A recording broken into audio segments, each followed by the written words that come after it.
Hello, friends. This is Special Correspondent Ryan reporting alongside Special Correspondent Dell. Agatha episode 2. That is Agatha correct. episode 2. I've been holding in the sneeze. We need to talk about it. I'm so hyped. We did have a slight break because there was a dinner celebrating somebody else's theatrical achievements, which we're very proud of. Congratulations, Laura. But at the same time, we have made notes. We are ready to discuss this episode. We have watched episode 2 of Agatha All Along, Circle Sewn with Fate, Unlock Thy Hidden Gate. We watched it. That's the title. I had to look that up. Before we dive into this, we had talked in our previous episode, so more no one will know that this is non-spoilers, but we're going to acknowledge that this is a brief non-spoiler section because what we found with our experience of the first episode was it felt like it was the first half of a pilot, possibly. Yes. So now that we've theoretically seen the second episode, and I discovered on Disney Plus episodes 1 and 2 were released on the same day, so functionally they may have intended them as a pilot, functionally, but split them up for downloads would be my guess. Right. So you can kind of like pump up your streaming numbers instead on of a series. one long episode, yeah. Well, you're like, if 1 million people watch episode 1 and then episode 1 becomes 2 episodes, then you've got 2 million downloads. So it's a way to like make your show seem more successful. But how do we feel about this as a Marvel show? And how do we feel about this as a show in general, having seen the second episode, if this were one big pilot? Yes. I would say I'm giving it an 8 out of 10 for Marvel, and then a 7 out of 10 overall, because I feel like it really bumped up. I got really excited about the second episode. Yeah. And I feel like if the second episode and the first one had just been one long one, I would feel way differently about it. So looking at it all together, I'm like, no, I'm way more excited about this now that we've got some impetus going in. What about you? Yeah, I think I would say 8 and 7 is a pretty good number for this overall. Yeah. Like 8 for a Marvel, 7 for a general TV. Yep. If this were one, I don't think it would be one long episode. I think you need to cut it a little differently because I think it would have like a slow chunk and then get really exciting. But no, I do feel much more confident, much more excited about the series now having seen both of these episodes than I did just having seen the first one. I still felt hopeful, but now I feel my hopes have been confirmed in that the quality is there. Absolutely. Okay, now we're going to acknowledge from this point forwards, we are spoiling things with every episode. I'll say this at the beginning, but from this moment in this, we are going to be spoiling everything in episode 1 and 2 of Agatha All Along. Yep. We can't spoil the rest because we haven't seen it. We don't know what happens. So we're going to keep guessing with all those wonderful fun things. But it is time for us to turn to our notes. I also want to say from my original predictions, there are witches on this show. It wasn't fakers. They got real witchy. They got real witchy. There's a bunch of them already. So my thing where I was like, they're only going to put witches at the end or blah, blah, blah. No, witches are on the land. Witches are here. Witches arrived. It is true. The Salem 7 confirmed witches. Yeah. Definitely Spooky witches. Or one witch and 6 bed sheets that are floating through the air. That's true. I don't know. We only saw one face. A lot of fog. Yeah. One face. But very spooky. Very, very spooky. I liked it a lot. Yeah. Though it was really weirdly framed. We're just going to... Welcome to us talking. It's going to be a little bit unhinged. Yeah. When they showed the Salem 7 for the first time, because they showed 3 they showed 3 random animals, which is interesting. There was a crow, there was a rat, and there was a wolf. And wolf, yeah. So we saw 3 animals. We know Agatha has a rabbit thing going on, but we saw crow, rat, wolf in like creepy ways where she was looking at animals. And then they showed the street. Yeah. And the Salem 7 appeared while the man witch, who we've now learned is the teen witch, we're going to get there. Yeah. But the man witch was looking, and they popped into existence. And I said this to you, Del, right away. I was like, there's just 6 of them. Yeah. Where's number 7? There aren't 7 of them. And it took almost 2 minutes of intercutting between things to reveal, oh, there was a 7th. They were just behind the other witch. And I was like... trying to get into the group photo and didn't quite make it. Yeah, I appreciate trying to do realistic groupings in film, but if there are supposed to be 7 things and they're all a black line, give me 7 black lines. Yeah. But I loved the design. Very cool. Very cool. Already, like this whole episode, all of the costumes and design and the vibes and everything. It was very fun. Super Stellar. Fun. Yeah. Stellar. This is the opposite of the previous one where I was like, all excitement, all story promise, all characters getting introduced. Yeah. Not a wasted beat. Nope. It flew through. Yeah, it did not. It felt half as long as the other episode, and you looked it up that it was actually longer than the first episode. Second episode is 41 minutes, and the first episode is 39. Yeah. Which means this episode, here's my theory. This is pure conjecture. This would have been an hour 20 if put together. That makes sense. Which makes me think there may have been a plan for an hour-long first episode. That does make sense to me, hour, too. And then they were like, they shot enough footage and the scenes ran long and the timing was fun. So they're like, well, we have a director's cut at an hour 20. Yeah. That's all there. And then as a studio, you're like, yeah, split it. Just split We'll it. take double the diet. Because you're like, downloads are Release good. it on the you day. get all that. Yeah. But I'm like, this is so tight. And I think the tragedy was, you and I talked about this, if this had been like generic TV or we just tuned in where we weren't in the mood to be following this journey down, we might have bailed out after episode 1. Absolutely. Yeah, because it had stuff, but it didn't have enough story hook to make me want to continue. It didn't have story hook. It just got us Agatha back. She doesn't have magic and bad guys are coming. It's like she's back and bad guys are coming. And we're like, They didn't give us a reason to be on Agatha's side in the first episode. Definitely. And even it was confusing because in the first episode, Manwich was in the closet and the episode ended with him still. For the record, Manwich was physically in a closet. We're not commenting on now canonical gay Manwich. Yes. No. Boyfriend confirmed. It was boyfriend confirmed. Literally, he was gagged in a closet. And even that, him being there at the end of the episode felt like, what's happening? It did feel like the middle of an episode. We hope for more Manwich, and we hope that this episode will heavily feature Manwich, either backstory, exposition, or both. And this was a Manwich episode. We learned canonically 17. Yep. So she called him boy. He said he was 17. So she starts calling him teen. Yep. So we started calling him Teen Witch immediately because we now know the term. He's no longer a man. He's not a boy and not a man. He's a teen. A witch arrives at precisely the age that he means That's to. That's true, yes. So we found out about Teen Witch. He also doesn't have a name because Agatha can't hear it. Okay, so this is a really interesting thing.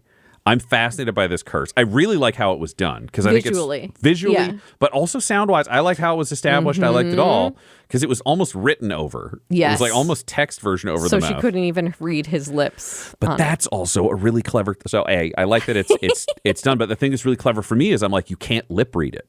Oh, and if that's you just muted it, I'm like, there are entire TikTok accounts that are lip reading people in like celebrity things and stuff like that. So making it written over is really interesting. Yes. She can't hear it. Yeah. And the thing that stood out to me that was really fascinating was she prevented him from saying it to any of the other witches.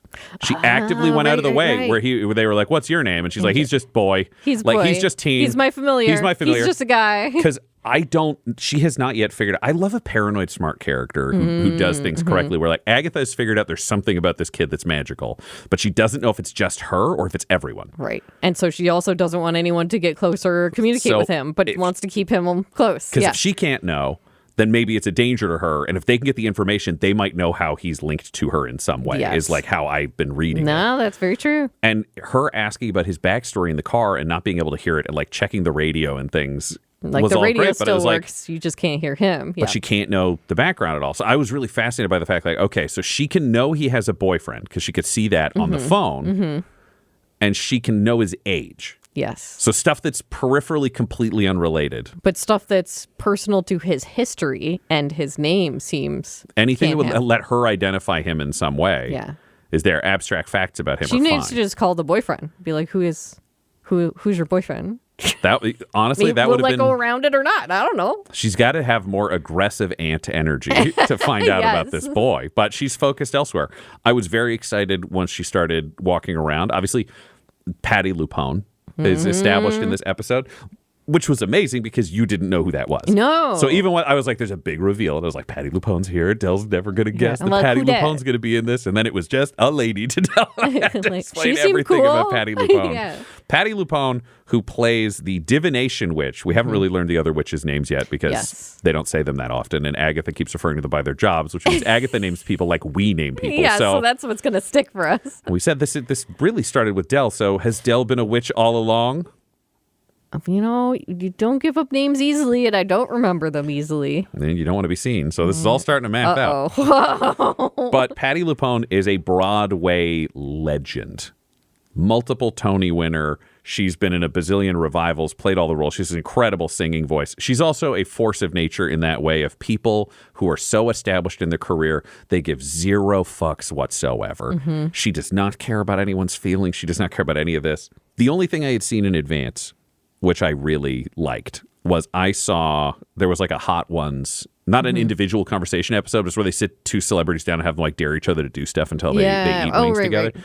And it was Aubrey Plaza and Patti LuPone, because Aubrey Plaza, the amount of intensity she is bringing to the relationship with Kathryn Hahn in this show, she has for Patti LuPone in real life. Like, she is clearly just hardcore crush on Patti LuPone. And Patti is Patti LuPone, so it's a perfect pairing. But the standout establishing character of Patti LuPone for who she is in real life, she had said Madonna was the worst actress of all time and had ruined several movies publicly, like in the 90s. And Aubrey Plaza was reading the question. It was, apologize to Madonna straight to camera or read a death wing, because the idea is that all the wings have like a certain amount of hot sauce on them that'll kill you. Patti LuPone took the bottle of hot sauce, took the lid off, drenched the whole thing in it, and ate the entire thing on camera without saying a word. And Aubrey Plaza was like, you're incredible. That's beautiful. So just seeing her show up, it's like, oh, for me, I'm like, this is an actor of stature where I'm like, Kathryn Hahn and Aubrey Plaza might lose a fight to this lady. Right. Like, I don't know what she's capable of. But this episode, I was so excited when they revealed it was heist structure. When I realized we were doing Ocean's 11. Got to get all those witches. And I thought we were doing it. And it was like, oh, the story promises. I love the road. The road is a really cool idea. Yeah, it's super intriguing. And they introduces like the teen witch just wants to go down the witch's road because he needs power. Yes. He knows about magic. Yeah. He has some idea about it. He did a spell in the first episode to try and help Agatha escape. Mm-hmm. And he was the only one who magically found her and was able to affect the environment. Yep. And then he wants to go down this road, I guess, for power. He knows she needs it because the Darkhold's gone. We figured out at this point the Darkhold was probably the thing that gave Agatha black fingers and then went over to Scarlet Witch. Yes. Slight spoilers for Doctor Strange in the Multiverse or whatever. Now that I remember this. I did see that one too. Great. So we're going to do this in like 60 seconds. Hit skip like 4 times if you don't want to hear this. But that was the book that Scarlet Witch was using to summon all the evil gods that she was drawing all the powers out of. Yes, that was the Darkhold. That's right. I forgot. So it turned her evil until she got, I can't remember if she got killed or rescued. Whatever. That movie ended. Yeah. But Agatha lost that power that she had from the Darkhold. So she lost all the like black fingers and creepiness. So she's there. She doesn't have power. Teen Witch is like, I want more power too. Cut to road trip with the Teen Witch to try to do this. Gotta get the ladies together. Yeah, I love a hand-wavy excuse of like Covenstead rule is there are always enough witches for a coven within 3 miles. Yeah. I was like, this is an insane thing to just say, but like, do you know what? Say it really bluntly and just keep going. And I was like, I'm on board. Yeah. I'm on board for this. Sure. Find the right lady. And witches having weird random rules about things, it tracks. Kathryn Hahn's so cool.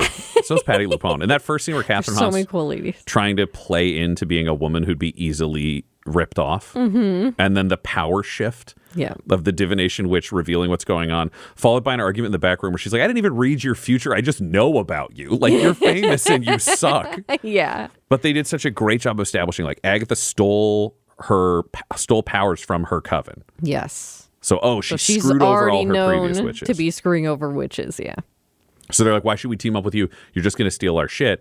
And Agatha did probably the only thing that doesn't math out for this series, but does math out in general, which is explain the rules of her powers. Right. Of being like, if you blast me with your magic, I can steal all your magic. But if you have any ability to, like, if you have any self-restraint, I won't be able to take your magic from you. So get whatever you want. So it's a bunch of, she needs all this heist structure of there's this road, the Witch's Road. It sounds super dangerous and Wizard of Ozzy. Yes. And she needed divinations, which is Patti LuPone, who's like a washed up fortune-telling lady who's just broke. Who's broke, yeah. And clearly just running out of power, I guess, or not that powerful, I guess. Or it seems like she can't necessarily control over her magic because she also has random outbursts. Oh, yeah, she's got like magical Tourette's. Like it's just bursting out of her, which she's working on. Or she doesn't really comment on it, but it seems like there's a story there. Yes, something's had happened with her. And they like kind of knew each other a little bit. It felt like there's going to be backstory there for sure. Yeah. And then there was the Potions Witch, who runs like a skincare business that's super shady because she lost her magic or was bound. Like her magic was bound. Something about being bound. So they're like, okay, so she wants magic back because she's getting. The first one was Kathryn Hahn convincing this lady that like life was going to be bad and everything was going to get worse if she doesn't show up at Kathryn Hahn's house. Told no one about the Salem 7. The Teen Witch doesn't even know. I love that so much. Yeah. Then they go to the Potions Witch and Teen Witch steps up. Yeah. He comes in clutch. I'm fascinated by Teen Witch. The fact that he's so helpful and so conniving as well is like, ooh. He's not just there for comedy relief. He's very cool. Yeah. And then we've got Protection Witch. Yes. Who's like daughter of a former rock star in the most obvious product placement in the show. In that they spend an entire scene at Hot Topic, yes. Which is so clearly, hey, we need a store that will sell the accessories for Agatha all along. Yeah. Who wants to pay for some screen time?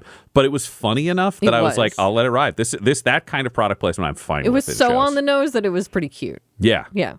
I felt like I don't really understand the casting or the character because they were like, she lost her mom. And I was like, I can't tell how old she is. How old do you think that actress is? No, I can't tell either. But I think it's interesting because they said that her mom died on the road. That came up late or disappeared on the road? Something like that. Never came back from the road. Yeah. So that was their egging her on to be like, don't you want to know what happened? Yeah, she's like an ex-cop. And then they my favorite line, just hinting at like, we're not really going to do a lot of work for this lady. She shows up there. How'd you find it? She's like, I used to be an ex-cop. It's going to be the answer for a lot of questions you're going to have. This is my hand wave for anything and everything. We're done. Yeah. The Looper excuse. I'm like, you don't want to know. But like, she's there. So divination needs more power / to solve whatever is like causing her magic to spark. Yeah. Potions needs magic again. Again, yeah. The Protection Witch wants to know what happened to her mom. Yep. And then there was a list. Green Witch. The divination list was given by Patti LuPone, included the fourth witch, which was a Black Heart, which we know. Come on, instantly. We know. Who's the Black Heart? Aubrey Plaza. She's got to smooch her. Of course, it's Aubrey Plaza. It has to be. They did not kiss yet. We were waiting for either episode 7 or 8 for them to kiss. There needs to be a smooch to make this road thing work out. We're waiting. Kiss. Come on, Disney. Come on, Disney. Bring them back. Don't just give us that they can be gay in the phone. I want an on-camera gay. I don't want just phone gays. Give me the cool smooching. Give us lady smooching. We'll make this happen by harassment. Yeah. We're just going to keep yelling at a show that's already been produced. Correct. But I don't care. We'll fix it. We'll change it. They will adjust it for us. AI. Yeah. You're a witch. It could happen. It could happen. I don't know. Bernstein, I'm not going to reveal all Bears. my secrets. Ooh. What? But no, so she doesn't want to admit who the Black Heart is. We all know. We know. It has to be. Though I got a theory on that one. We'll circle back around, but I have another idea for the twist that it could be, because I think this is going to be a bit of a puzzle box where everything's going to kind of pay off later and she's not going to know. So she goes to her neighbor. That 70s show. The neighbor who likes to use a green thumb for things. Yeah. Comes over and then they sing a song, as far as I can tell, just for TikTok. Yo, right, yeah. It's like the previous Agatha had a song, and this one they got right up front for everybody to learn for Halloween. Song. Which is why they played the whole song out and went around it. But they did that intercutting with the Salem 7 arriving, the song's happening, the confused neighbor who doesn't know what's happening at all, which was delightful. I know the song, yeah. No, yeah, and then they're singing it through. I guarantee you that song is going to include a bunch of spoilers for what's going to happen on the rest of the show, but only if you go back and listen to the lyrics of the song over and over again. Did it have the lyrics that are the episode titles in it? It had the lyrics of this episode title, but not. I think it had part of it because it started with "Seekest Thou the Road," yeah, and then the second part of that phrase was like "foul and fair, fair and foul," something like that. Where I'm like, I almost guarantee you that is the title of the last episode. That makes sense. That I'm like, it will be the opening and closing line of that, and then the rest of it will appear somewhere in that song. But I bet if we went back and listened to that song and wrote down the lyrics, because it's kind of designed for you to get caught up in, the Salem 7 are coming. Because you're looking visually at something completely different. Yeah. So it's hard to keep track of exactly what the words are. The Kuleshov effect is defeating us. For those who don't know what the Kuleshov effect is, it was a theory that was introduced pretty early on in the 1900s about the fact that the human brain will assume that if you are shown two different images in a row, they are related. Yes. So they use that in film all the time. Comics work too, yeah. Yeah. You show a person staring out into the distance and you show like a graveyard with wind whistling through it and you cut back to that person. Basically how they tested it was they did that and then they did a version of it where it was like that and like a cheerful bird and it was a neutral faced person and people would be like, that person's thinking about death, or people would be like, that person's thinking about this cool bird, and it was just completely reading the emotions a different way. So it's a way to kind of manipulate audiences and that kind of thing. They showed us so much cool stuff we were not paying attention to the words. Correct. I bet it predicts half the shit that happens over the rest of the show. And then they accidentally summoned the road. But I like the idea that Agatha didn't believe they could do the road, which is why she just brought in her crap neighbor. Because she was like, I just got to get them all to fight me, and then I could steal their magic. And color magic confirmed. It is the weird Jedi system. It is 100% yellow magic, red magic, green magic. So yellow I'm trying to remember. I think red was protection. Red was protection. Yellow was the potions She doesn't have magic. She doesn't have magic. It must have been divination then by default. I guess, yeah. I remember And then she remembered yellow. to not do it and talked everybody out of it. And then the road opened, so they went down the road led by Teen Witch. And they're all on the road now. And they're all on the road. They took off their shoes, which personally I would never do in the woods. No. I think if you want to know why witches aren't surviving the road, keep your fucking shoes on, ladies. There's a lot of shit on the ground in the woods. Yeah, sharp rocks. Yeah. Sticks. Worms? Oh, worms. Ugh. I didn't even think of worms. That sounds like hell.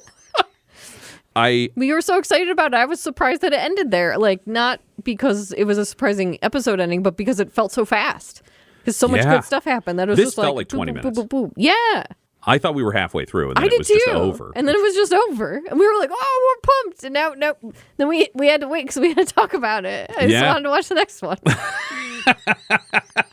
And like the Salem 7 are strong ring wraiths. Absolutely. Like definitely, or dementors for people who are of the Potter thing. It's the black flowing thing.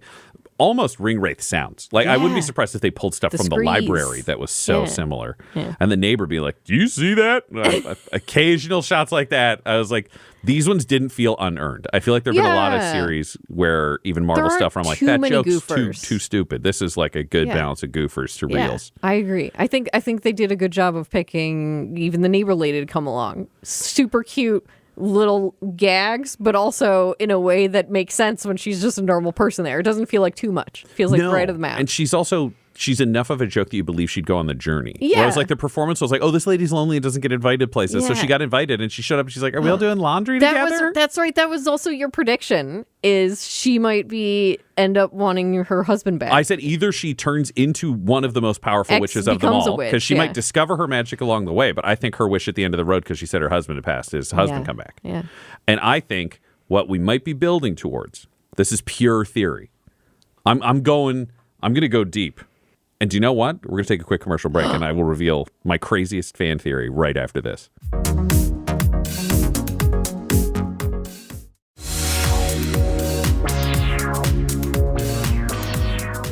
What's your crazy theory? Okay. We're looking deep at the evidence here, and I am making some big jumps. Okay. But I'm very excited about this. Yeah. The Black Heart, we all assume is Aubrey Plaza, right? Yeah. I think the Black Heart is Teen Witch. What? And I think she doesn't know. Why? Because she doesn't know who Teen Witch is. Because here's my theory. We've seen evidence of dead kid in episode 1. Yes. In the flashback realm. Yes. There were multiple references to baby eating and other things that were thrown away. That's right, yes. But there were like own baby. very specific references to Agatha being involved in child sacrifice. Which makes me think... And the black hair in the locket. And the black hair in the locket, which is the little locket that was even in the fantasy realm. Yep. Agatha had a kid. Yeah. Agatha sacrificed the kid for power. Yeah. Agatha is haunted by that loss. Someone has brought back Teen Witch, who is Agatha's kid, to go walk this road to the very end, which is why she can't get to the end of the road without the Black Heart. And secretly, that kid is her Black Heart. Well, yeah, actually, now that you mention it, the door didn't appear until he ran downstairs, until he showed up. Yeah. Because that's the thing she needs to get to the end of the road. But I think the question at the end of this entire series, if they've got the balls to ask murder the boy, or don't murder the boy. Murder the boy and get the power. Yeah. Keep the boy no power. Oh, no. Do you want this boy that you sacrificed to go live a life, but you die? Or do you want power, but you have to kill him again now that you've got to know him? Oh, no. This isn't theory anymore. Oh, no. That's my guess. That's my completely abstract guess from the side. This is going to be fucking nuts if so. But you're right. No, it tracks just because, the moment he ran down into the basement was the moment that the door opened. Yeah. I stand by it. I think Teen Witch is the Black Heart of this show. So then what's Aubrey Plaza going to do? I don't know. Maybe Aubrey Plaza is the one setting her up to have to make the choice. Maybe, if you're looking maybe Aubrey Plaza brought the boy back. Because Aubrey Plaza disappeared from the interrogation scene as soon as the boy was there and went to look at her. But she showed up to ninja fight when the boy was in the closet. That's true. But we don't know if he saw her or not. That's why I'm thinking Aubrey Plaza is the Teen Witch trap. I think Aubrey Plaza is setting her up. Trap. Aubrey Plaza is like, do you want to kiss me? Meet this she's like this parent cool trapping. teen. He's got a cute boyfriend. It'll be real sad if at the end of this you have to choose. I would not be surprised if that was the big thing. And then my hope is at the end of the series to just be pure conjecture. I'm so sorry if it turns out to be the ending. I think the other members of the Coven willingly give their powers to Agatha to fight Aubrey Plaza or whoever the bad guy is and save Teen Witch. And then she gives the powers back at the end because Agatha has moved. Her heart grew 5 sizes. Yeah, her heart grew to a black Teen Witch that day.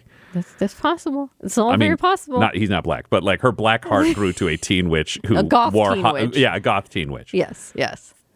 I'm down with it. I'm very curious to see how all of these relationships and things will play out with all of the witches talking to each other. Yeah, they have such personalities. And I love an Ocean's 11 style heist. I've always loved heist structure. I think it gives you a really clear team. Everybody has a job. They'll all get an episode where it's like their part of the trip to the road. Because we've seen 2 of 9. And I believe, because I checked this one piece of details, 9 is actually 8 and 9 is another 2-parter. That's right. So it's it begins with a 2-parter and it ends with a 2-parter, which means 9 comes down to 7. Yes. Because it's -2, so 7. So we've seen 1, and then we know there's the end. So they have like 5 in the middle, and there are just about enough witches to be like, here's the Patty Lupone episode. Here's the potions. Here's the other thing. Everybody else seems reasonable and kind of to get along, but they all seem kind of selfish and shitty. They seem like they have all got ulterior motives and things that they're doing with themselves. But it is cool that they all have completely different styles and vibes and then color schemes even. So that's interesting too. And then the question is, are those animals their familiars or are there other things watching? I felt like the animals were the Salem 7. Yeah. Because it felt like they were just the ticking clock. For people Agatha. watching. It's also, I think, a good way for the show to suggest when they're going down the road that the Salem 7 are getting close. Yeah, the moment you start seeing those animals again, it's like, ooh, we got to fucking move. Yeah. Do you have any fan theories? Do you have any big guesses at this point? I don't think I do. I think it's interesting because I know the way that you watch shows is a lot of that trying to put it together ahead of time or trying to figure out what happens next. When the show... for me, I end up thinking about it afterwards. Yeah. Like if we'd binge these, I wouldn't be there. This episode moved fast enough. I wasn't really getting ahead of it.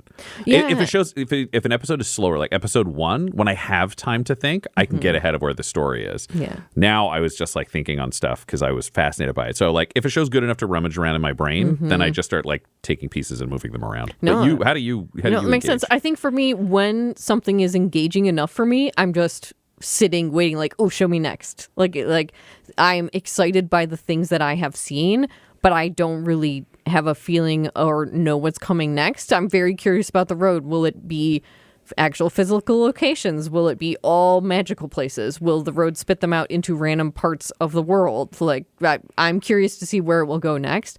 But I think when I'm engaged enough, I'm just like, ooh, tell me the next part of the story.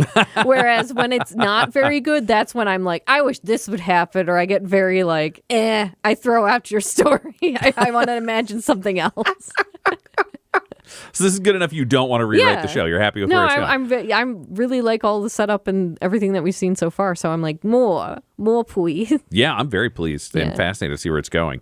So on the list of jokes, I want to know how you feel about, because I feel like the cheesiest one is the potion scene when they go to her like fancy shop. And Catherine Hahn wanders through the whole place talking about jade eggs and Sisterhood of the Traveling Kegels, which is those aren't pants. That's a physical movement, but it's there. Yeah. And then at the end, she gets a jade egg she finds on a counter and takes it with her.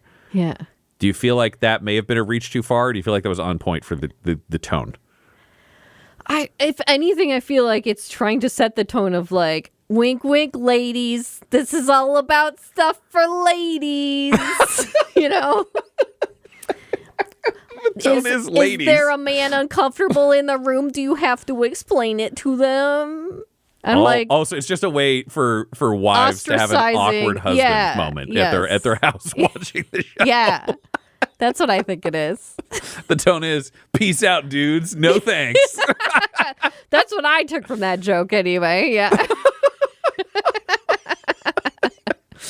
All right. Of the witches, because if we're looking at heist structure and we're looking at like thriller series, because there's a little bit of horror Who's going to die? Who's going to die? That is a good question. We're going to start there. When you said that, who do you think makes it to the end of the road? Or who doesn't? Who do you think is not going to get to the end of the road? I worry that neighbor lady will be sacrificed. And then maybe it's like, oh, no more comedy relief. Everything's getting crummy. Last couple episodes, kill the comedy relief lady. Maybe take a turn like that. I don't know. That's very fun. I'm fascinated by that. I wonder if Patty Lupone won't. Oh. I wonder if she's going to get to do the big Gandalf heroic sacrifice. Yes. Hold things off for everybody else once she becomes friends with everybody. Yeah. And save the group. That's why you don't make friends. As a witch or in general? Just in general. Del, are you speaking as a witch or are you speaking as normal mortal Del? I cannot say. I'm just giving out random advice, that's all. This advice to women and not their husbands. I think Patty Lupone might not, because that seems like the person. Or there's a version of this where what I was going to say is, who do you think is going to turn against the team in search of their own power? Because it strikes me as one of these people is going to be the betrayer of the group. I feel like we've already got set up easily to be Protection Witch betrayer. Of like, what if she finds her mom while they're walking on this road? She'll be like, peace out. I got what I wanted. Or, oh, that's cool. I don't feel like they've already shown it as she's the most standoffish of the group. So unless she can get closer and they can get under that skin, I feel like she's the easiest one to betray. Well, I mean, she and Teen Witch have that real Hot Topic connection, yeah. See, that's the interesting thing of like, everybody has a different aesthetic. I'm like, except for the two Hot Topics. Did Hot Topic pay enough that they're like, give us two? We would like two. Yeah, we like two. Two for us. Yes. The rest of the world can have that. So you can't have two. That's the problem. More hot two pick, am I right? Yeah. Oh, God. Oh. Two pick. Ew. It's not good, but I said it. You did say it. So I think Potions is an obvious choice to be the betrayer of the group because she's so self-interested. And clearly, of all of them, like Agatha has been legitimately evil. Like Agatha's just done evil stuff, and they all refer to Agatha as like, your white people don't like witches. But the divination witch seems like, and having her say her crime, like I feel like she's the most tragic of the characters. Of like, I'm sick of going to places and telling them what's going to happen when it's bad and it comes true, and then they hate me. I know. I think that's why I don't want her to die, because she seems the most upfront, and that she's been around a long time, and she's just trying to warn people bad things, and then they're like, witch. Yeah, burner. It feels like that, but that's why I'm like, she might also go, because I don't know if Patty Lupone's like, yeah, I'd love to do this for 5 years. That's a good point. You can tell, like, Madonna sucks. Is the worst actress ever. Like Disney's like, why did we do this? Disney's like, we're gonna get a couple of memes out of this, then we're gonna put her over there. Bad call. Yeah. Can we get someone safer? Someone who doesn't really have opinion. Can we get a mannequin and put a face on it? Seriously. But I think Potions, because she's the one who sold items that were legitimately hurting people. Where I'm like, oh, there's a corner cutting thing here. Eat this candle.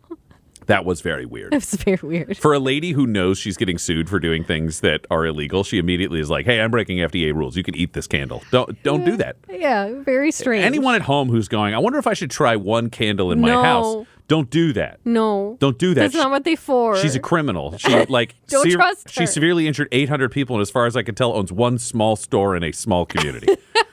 They mentioned 800 counts of something. So she bad, but very good at sales. So if someone tells you, taste this candle, refuse. Just say no. That's like, lick this paint. Just don't do it.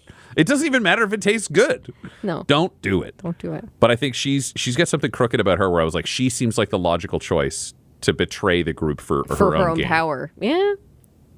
Maybe that's what's so intriguing about all the witches, because they all have good points and they all already have easy ways to fuck each other over. Yeah, or the neighbor could fuck him over. That would be crazy too, yeah. Because I'm like, she legitimately shouldn't be here, is being put at tremendous risk, and all she wanted was friends. She just wanted to go to a party. If anybody's like, fuck you, Agatha, I hate you. Like, it should be the lady who was like, my husband's dead and I'm lonely. Welcome to hell. You want to come with us or get eaten by the ring wraiths? God, no, you're so right. Yeah. Here's the other question. What other people will they meet? You think they're going to be any other people joining the crew? I think they've got to meet other people on the way, because now they're set off on like a weird heist thing, and a few of them have done the road before, because Agatha has walked the road to the end. Yes, she's so one she of the knows few. The most about it. the lady who's the protection witch, her mom made the song about the road famous, so she probably knows the song lyrics to try to put it together. But this strikes me as, here are the big things coming up. Mm-hmm. It's your job to do this. It's your job to do this. Like heisting their way through things. Yep. And I wonder if they're going to pull one of those, like magically you can't remember how it's been, or the road is different. So Agatha knows enough, but it's not quite the same enough all the time. Yeah, that makes sense. But I'm fascinated by it because I'm there. Do you think they'll do like a new celebrity guest per episode where they're like, oh, this is this person's like this block? I mean, it could totally be like that. Do we go to a weird cantina Star Wars style with a band made up of Muppets of some kind? Ah! If there was Muppets in it, I get so excited about Muppets. I hope for Cantina Muppets. I hope they go to a bar full of witches and warlocks and demons and other stuff where they get to be I would like like to see shady. More crazy spooky monster things. That would be cool. I'd like them to, I think it's like, and they might lean into some mythology where I'm like, I could very much see them doing like a giant maze with the Minotaur at the center of it hunting for them. Like lean into some mythology and stuff like that. Yeah, I think that's what's so exciting about the show in general. Like we talked about it before even seeing it. I was like, I don't know if I believe it's going to be really witches and really spooky. And now we've got witches, so now I'm like, can we have magic stuff and like monsters or something crazy? The Salem 7 were like pretty like spooky, classic horror movie monsters. So I'm like, yeah, give us vampires. Like, introduce. I'm excited. Oh man, do you think Blade could show up? Oh, stop giving me things I want, Ryan. Do you know who's playing Blade in the Marvel universe? Mahershala Ali is Blade. Could you imagine him showing up as Blade, where they're like stuck in a bar and they get cornered by vampires and Blade saves them? He's like, "Nice one, ladies." He just if this doesn't happen, someone please write a fanfic. Okay, please. Oh my God, Agatha and Blade. Agatha X Blade, that is a couple. And their son, Teen Witch? Oh my God. Blade X Teen Witch? There's so many options. Oh, wow. But no, Agatha X Blade, that is a good team up. Agatha, Blade, and Aubrey Plaza. Yes. I think what we could agree is Aubrey Plaza is the X in anything else we pitch for the whole show. That's true. Just add Aubrey Plaza in, it makes it better, no matter what it is. There's a black heart with an X over it. Yeah. And everything just included in the story. 100%. She can just bomb in whenever she wants. It's fine. But yeah, if you could have the horror movie monsters of your dream, what do you want to see Agatha and the crew have to deal with? I would say vampires. It feels like an easy I would say demons, like classic demons, like making Pax demons or like a fae thing. I feel like witches and other monsters who like to make deals in packs goes together very well. I feel like they're going into this very kind of beautiful, serene forest. So maybe Faye is next episode. Yeah. I would love that. Get like a cool Kate Blanchett or just like a random person to show up as the Fae. Just like the leader of the Fae. That'd be so cool. I know. That would be super cool. Fae would be great. Yeah. Vampires. Demons. I would like, even if they do a weird version of I always love like random takes on hell or demons and be like, oh, these demons are the mafia. Oh, these demons are a corporation. Yeah. Right. Like set them up with a structure that they have to go through. At some point, I feel like we're going to see them go through a giant library. I don't know why, but it feels like that's a given in a lot of witches. Yeah. Is like huge library stacks of stuff. Yeah. Don't touch that, she says to Teen Witch, hitting him on the hand. Yeah. I think Teen Witch is going to get a call from his boyfriend at some point while they're on the road. I hope so, please. Please. I just want more of it. Yep. I have a big question for you, Del. It's the biggest question I may have asked yet. Oh, no. I will ask it. I'm not a witch. After this message.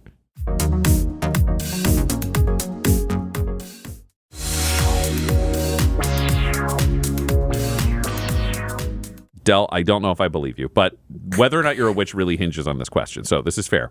In a world where you are not a witch, would you want to live in a world where magic was real? Like, imagine it's the world now. Would you want magic to be real or not? I think yeah. Yeah, just for funsies. It would be very weird because to get this far into life and have not encountered any, and then you'd be asking yourself, like, okay, what parts of the world's machinations are now made or because of magic?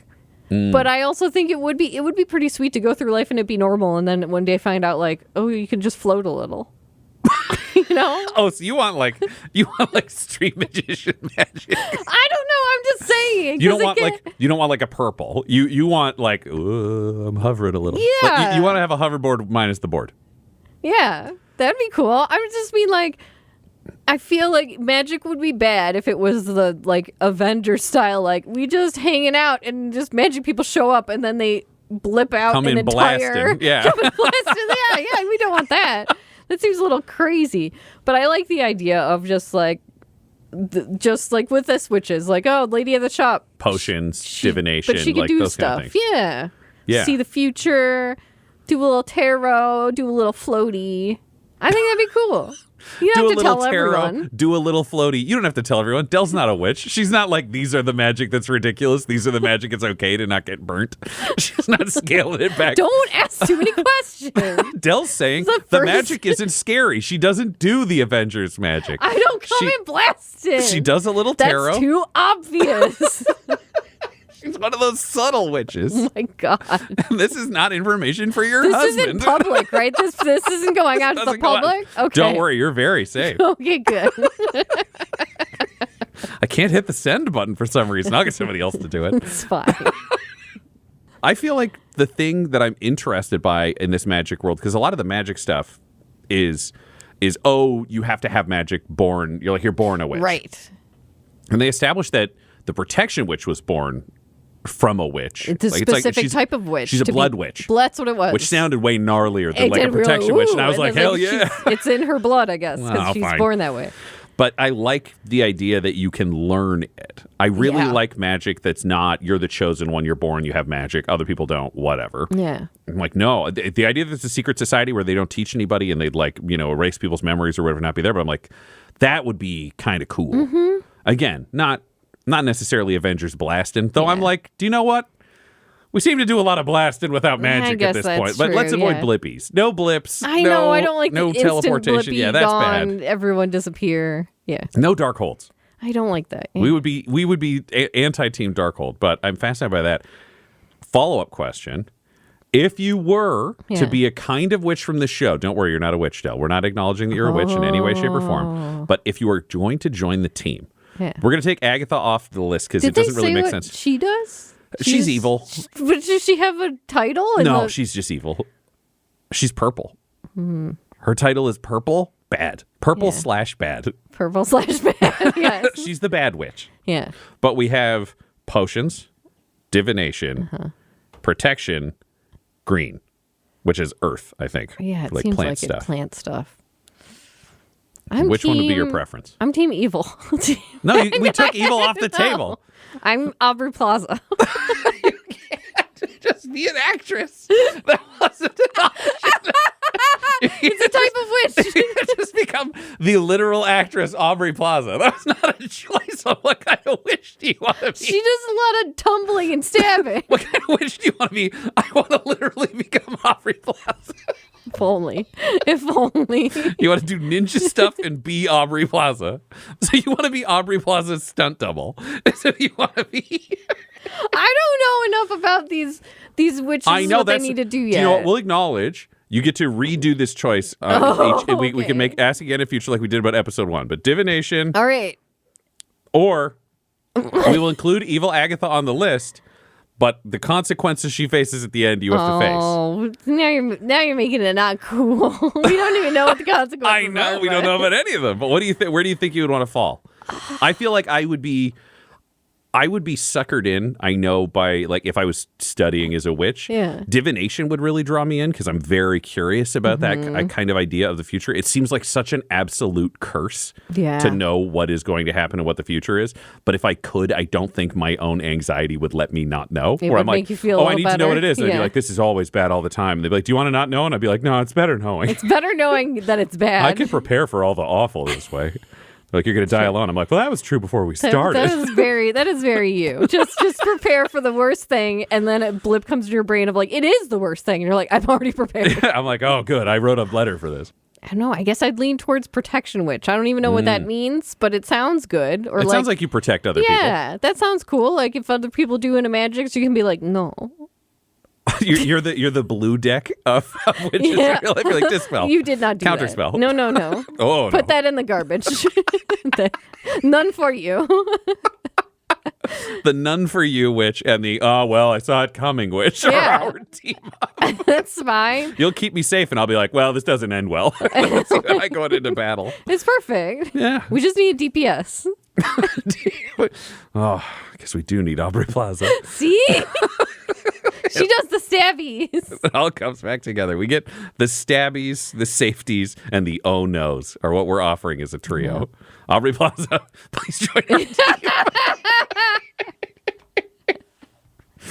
All right. I think that brings us to the end of this episode. Witch talk. Do you have any predictions for what you think is going to happen next episode, or any guesses? No. Honestly, I don't either. Yeah. We don't know enough about the road. I'm excited to find out more. I'm excited to dive back in. Where the literal path goes. Where are they going to end up without shoes and then regret not having shoes? Or do they get new shoes? Maybe they get new shoes. This is why they told the husbands to leave. It's just shoe shopping for all of episode 3. Oh my God. What are you going to do with your life? Everybody gets a jade egg. Oh, I'm excited for the next episode. I really am. The show is quite good. We'll report back. It gives us a lot to think about. It really does. And if you're also not a witch, just stay safe out there. Yeah, absolutely. Stay safe out there. And if you have any thoughts on what will be coming up after this episode, and you dare not spoil a single thing for anything after this, but we'd love to hear any of your fan theories or anything else that you've thought, having only watched episode 1 and 2. But we'd love to hear those. Yeah. We may cover those in a future episode. And if anybody is watching along with us, we'd love to hear about it. And if you are a witch, please let us know. Can you come out blasting, or is it more hovers? Is it more hovers? It's little floaties. It's fine. No one even needs to know. It's just a little bit. We'll see you next episode. Thanks for tuning in to Nerd News. This series is produced by Dum Dums and Dice, edited by Ryan LaPlante, and our audio is mixed by Laura Hamstra. You can follow us on any social media platform at DumDumDice. Support us on our Patreon at patreon.com/DumDumDice, or buy cool merch from our website, dumdumdice.com. Thanks for joining us, and stay nerdy.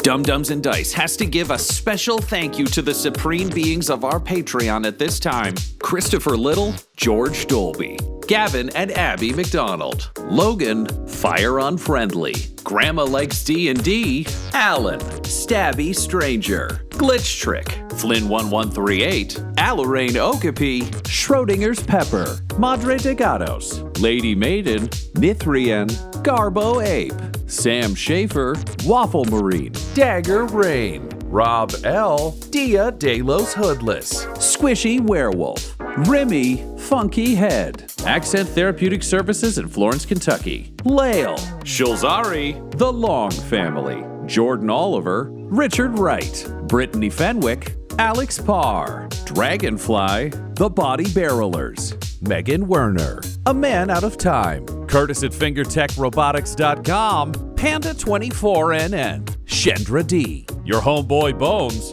Ellis Hatch, Odigenous, Beef Not Cheese, Kai Koa, Squire Solaire, Sandy Sassy Pants, Adam, Amira Lockhart, James Molina, Nick Hemsing, and Jill and Noel LaPlante. If you want your name to be added to this list, you can join our Patreon too at patreon.com/dumdumdice. Thanks to them, and a little bit of thanks to you.